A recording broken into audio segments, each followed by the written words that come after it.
This is Voices for Climate, the podcast where activists, scientists, innovators, and everyday people speak out for our planet. If you're looking for honest conversations, bold ideas, and real climate solutions, you're in the right place.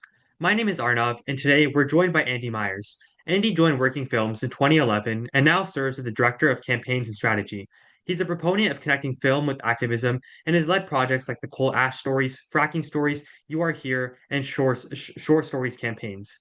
Andy also facilitates dozens of partnerships between local, state, regional, and national partners using documentary to advance their goals for social and environmental justice. Andy, it's an honor to have you here. Thank you for having me. Yeah. I like the work that you're doing, so I'm happy to be a part of it. Yeah, so to start off, can you kind of share what first drew you to the intersection of film and climate Yeah. act? Yeah. So I guess when I was in high school, it wasn't an environmental film, but I watched Bowling for Columbine. And I remember thinking the topics were interesting, but what was more compelling to me at the time was that a film could sort of change my opinions about something, right? And not just in this educational way, but in this way of inspiration, and it really sort of motivated me to want to do something, right? And that sort of feeling I found really interesting. And so that kind of motivated me to study film studies in school. And then I also studied environmental sciences, and so once I graduated, I found Working Films, right, which is this organization that believes in the power of film to support organizers. So it's sort of like the perfect home for me to kind of bridge those worlds and make sure that environmental activists and others activists were able to use documentaries as a tool. That's really inspiring. And for the viewers who might not be super familiar with what Working Films is, can you dive a little Yeah. deeper into kind of what the organization does and kind of what your work within that involves? Yeah. So Working Films, you hear the name, you're thinking it's like a film production company, right? But it's not. We're organizers. Working Films, we just believe that films themselves and the storytelling within documentaries are a really powerful tool for organizing. So basically, we do everything under the umbrella of making sure that organizers have what they need to use documentaries effectively. So some of that looks like funding, where we'll fund films that have potential to really support movements. And we'll do that. And then once those films are created, we'll put them to work through screening tours, where basically I'll reach out to organizers across the country and say, hey, we have this new film. You should host a screening. Here are all the resources you'll need so that you're not just showing a film and everyone goes home, but you're showing a film and then the audience becomes people that support you and your mission. Um, and then we do trainings for activists on how to use films, where we teach them about, how to find your audience, how to find the right film that's going to move that audience into actions, how to come up with actions so that, again, people don't just go home, but that they have these on-ramps into local organizing. And then we teach them, how to work a projector, right? So that you can actually do these film screenings.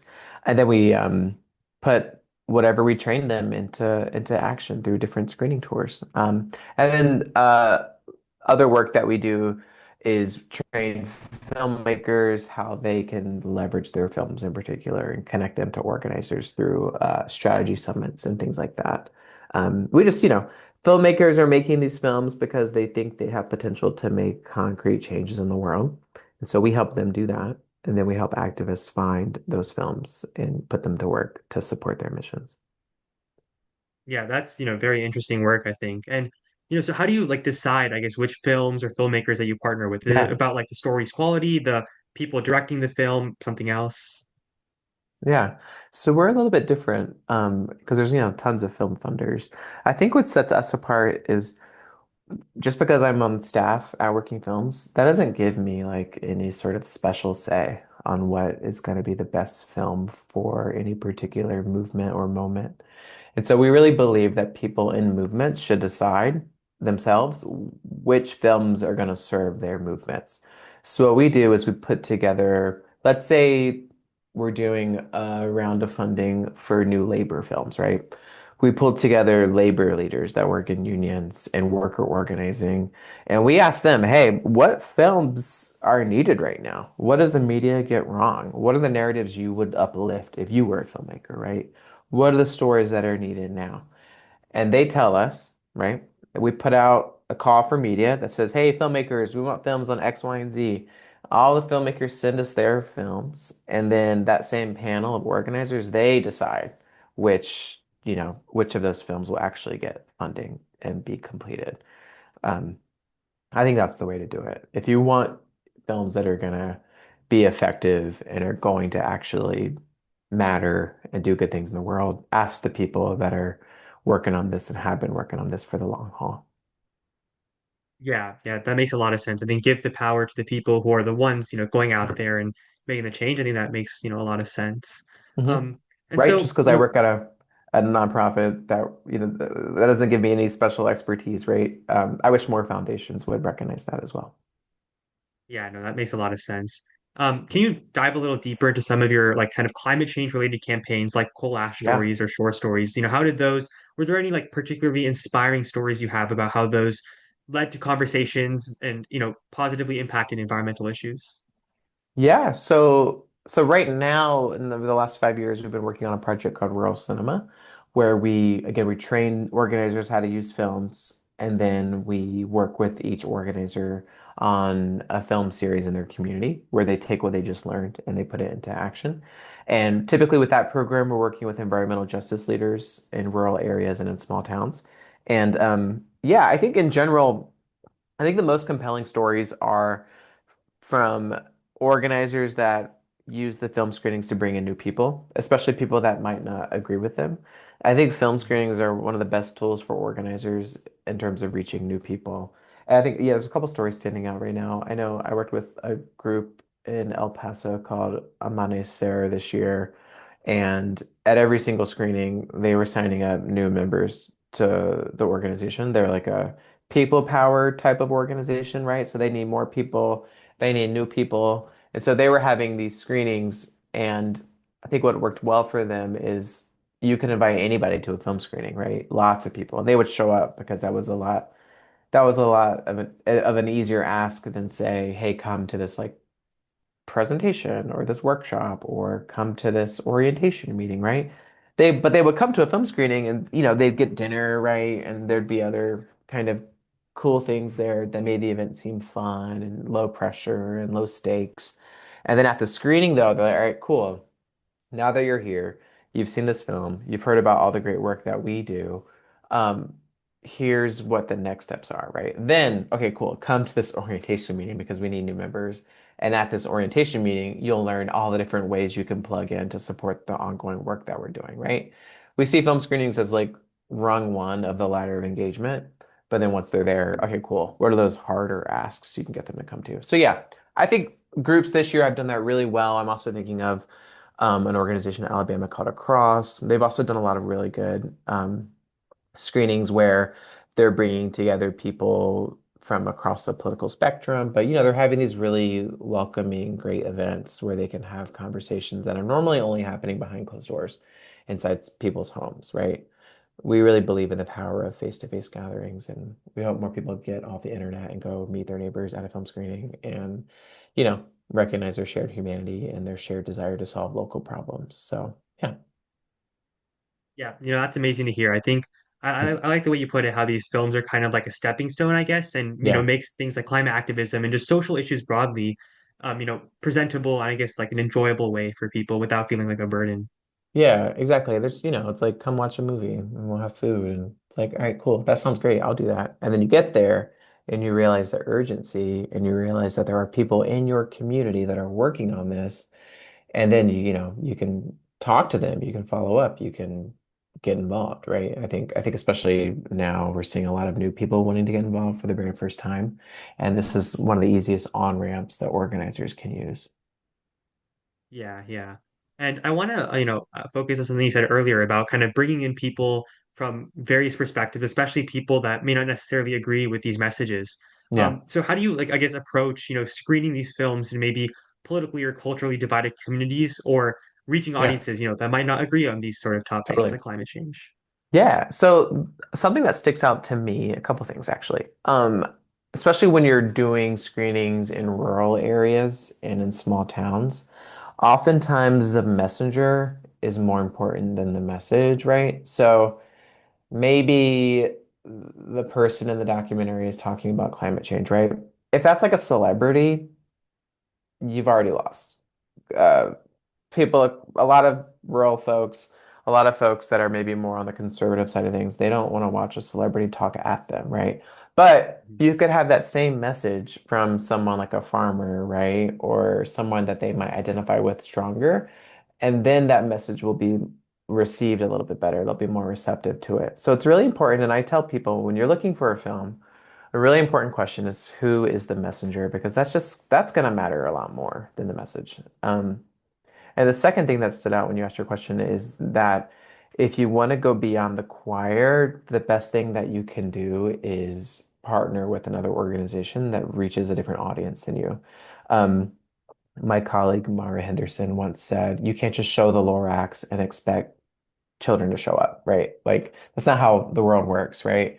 If you want to reach kids and families, you got to partner with an organization that reaches kids and families, and then y'all can together show the Lorax or some, environmental documentary that's more child friendly or something. So that's another big thing, right? You got to try to partner with groups that are going to reach whichever audience that you aren't reaching because they don't know you, they don't trust you, they're not going to come to your thing. You got to partner with people that they already trust and that they're already used to. And then I think, and again, it's really just having shared in-person, face-to-face gatherings. I think organizers should have food at their screenings. They should talk to people like they're normal people, right? Don't use a lot of organizer acronyms and like organizer language that's like hard to learn. You have to allow people to feel welcome on day one. So talk to them like normal people, right? I think those things are that's what's standing out. Yeah, that makes sense. I like the way you put it about how, the messenger matters more than the message. Yeah. And yeah, I guess, in your experiences, and you kind of already touched on this, but why do you think storytelling through film is uniquely Mhm. effective compared to other forms of activism? Cool. Well, first of all, a film screening, even with a discussion, that's like 2 hours, right? And we're not talking about just educating people. We're talking about like transformations of people, right? They learn things and they also have some sort of a transformational shift of empathy and inspiration. And hopefully they go from pessimism or cynicism into one of hope and one of acknowledgement that there are local organizations right here that are going to do something. I don't know what else is going to do all that in 90 minutes, 2 hours, right? So that's one thing, film, because of its efficiency. I don't know of a more efficient way to do all that.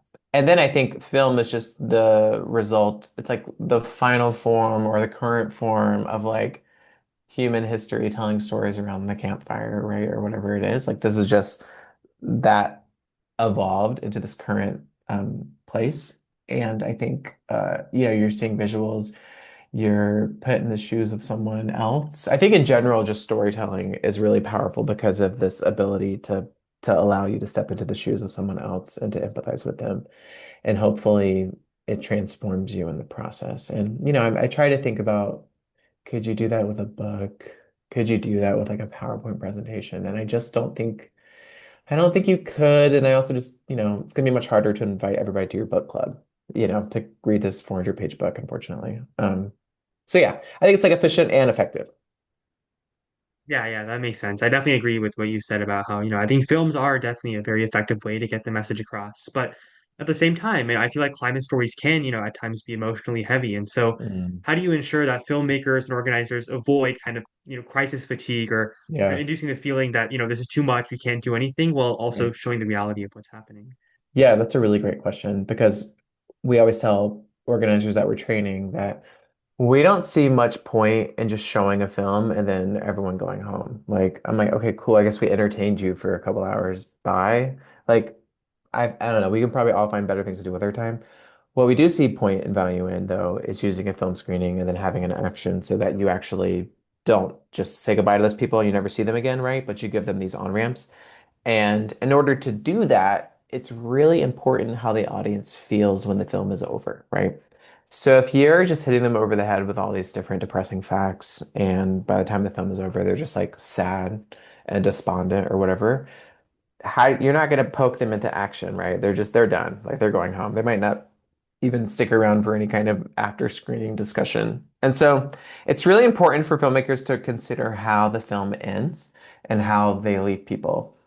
And I also think there's like a media literacy or media savviness of like you can't just stick 90 seconds of happy music on the end of your depressing film. Like I think we all and with like a little website, like go to a website here with this happy banjo. That's not going to work, right?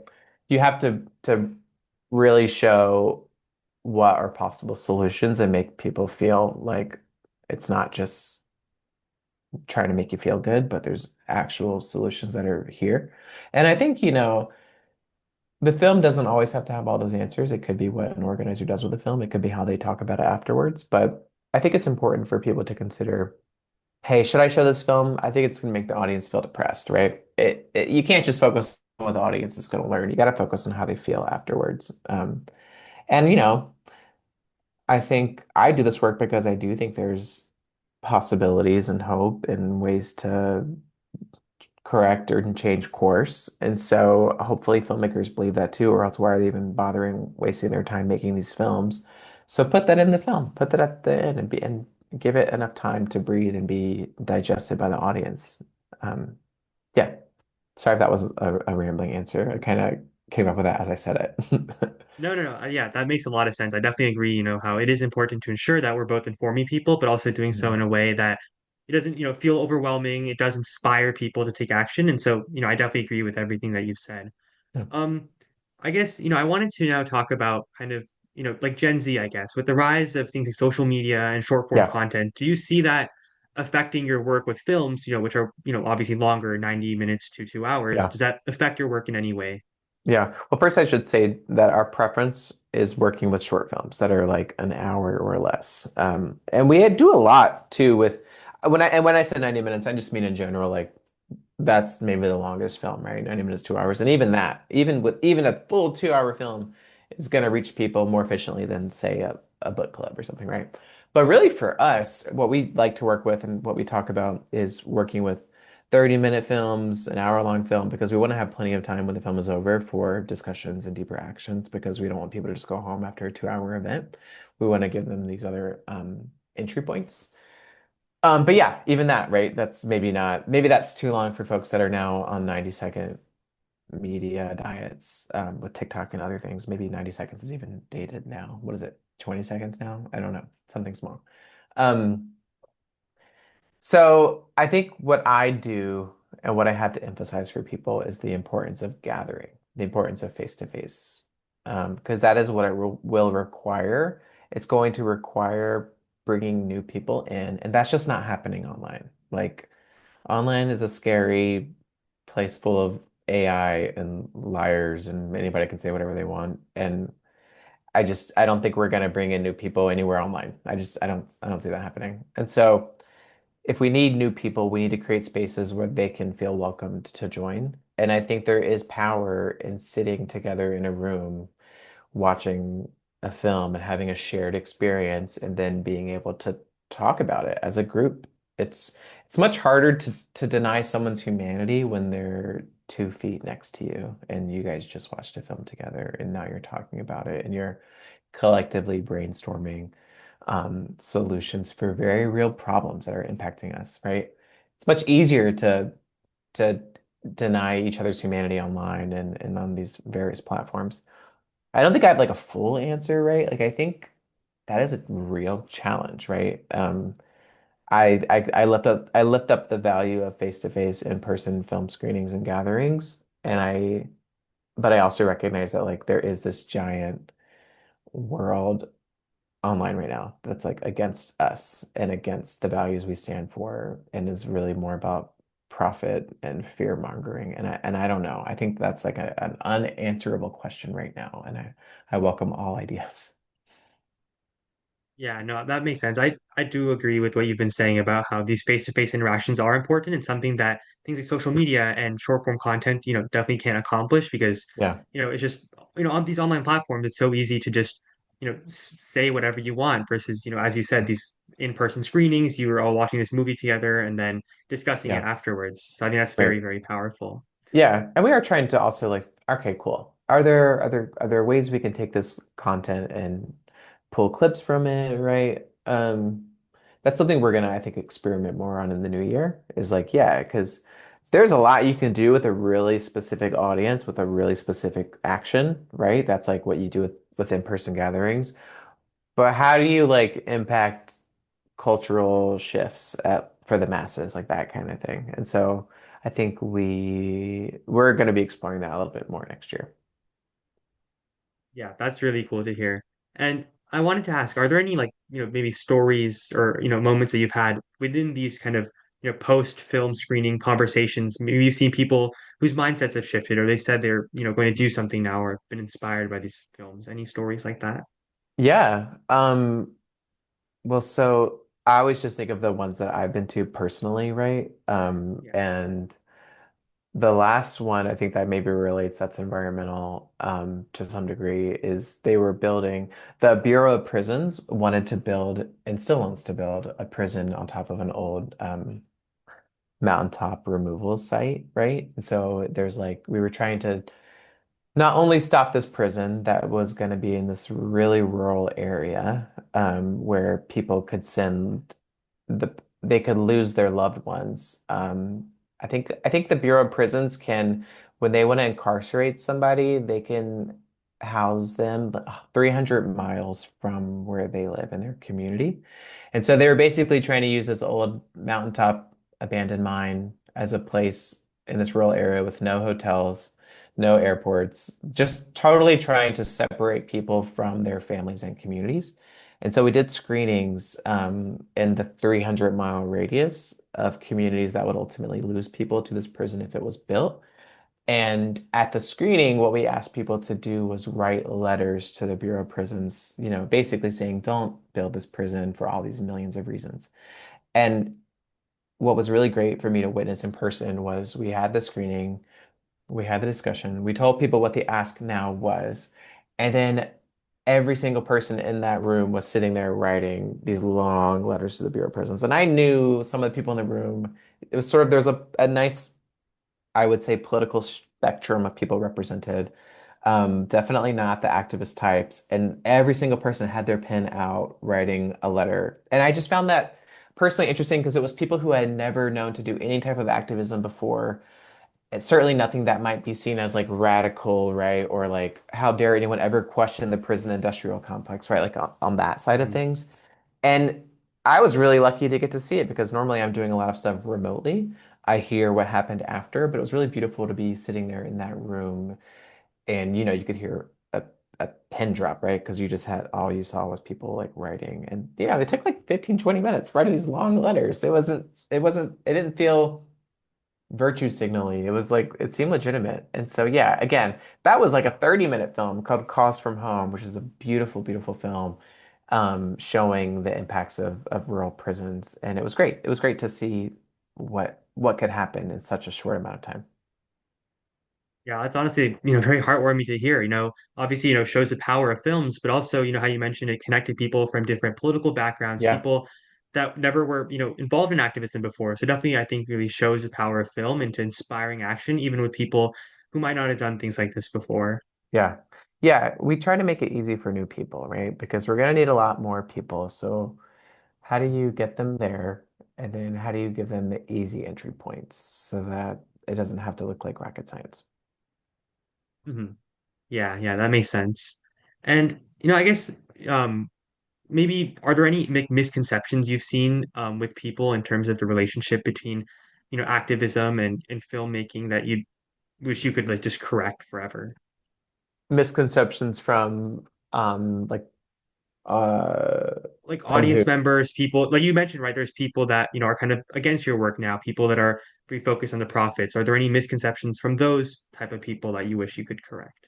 I mean, I wish they would see value in a livable planet. Like that could be cool, right? Uh, those are some good misconceptions that we should challenge. Um, I think in general, though, because I'm mostly working with organizers and people that are trying to do this for the first time. I think there is a misconception that we need to reach like our the biggest thing I think I hear a lot is this idea of we have to reach the general public or we want to invite the general public to our event. And that's not a thing. That's not a thing that exists. That is a fake phrase. And what I always try to tell people is don't think about that. Just think of which audience needs to be in that room, right? Like specific things about them so that you can focus on reaching them. And we tell people pick the audience that has the power to help you achieve whatever social change goal you have for that screening.